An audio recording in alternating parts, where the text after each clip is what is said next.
तरधिं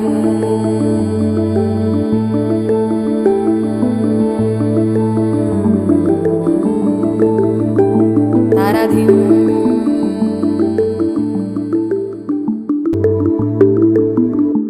तरधिं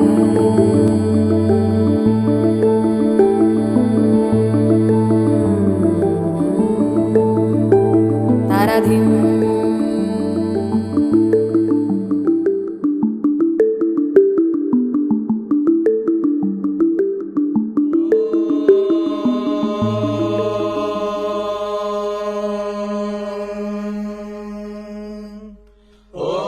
नमो भगवते रुद्राय। ॐ नमस्ते रुद्रमन्यव उतोत इषवे नमः। नमस्ते अस्तु धन्वने बाहुभ्यामुत ते नमः। यात इषुः शिवतमा शिवम् बभूव ते धनुः। शिवा शरव्याया तव तया नो रुद्रमृडया। या ते रुद्रशिवा तनूरघोरा पापकाशिनी। तया नस्तनुवाशन्तमया गिरिशन्ताभिचाकशीः। यामिषुम् गिरिशन्तहस्ते बिभर्ष्यस्तवे।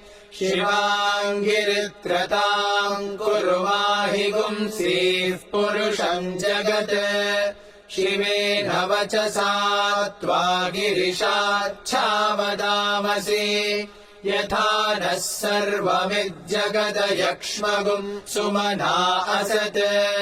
अध्यवोचदधिवक्ता प्रथमो दैव्योऽभिषक्। अहीगुश्च सर्वान् जम्भयन् सर्वाश्च यातु धान्यः। असौ यस्ताम्रो अरुण उत बभ्रुः सुमङ्गलः। ये चेमागुम् रुद्रा अभितो दिक्षुश्रिता। सहस्रशो वैशागुम् हेडईमहे। असव्योपसर्पति नीलग्रीवो विलोहितः। उतैनम् गोपा अदृशन्नदृशन्नुदहार्यः। उतैनम् विश्वा भूतानि स दृष्टो मृडयातिनः। नमो अस्तु नीलग्रीवाय सहस्राक्षाय मीढुषे।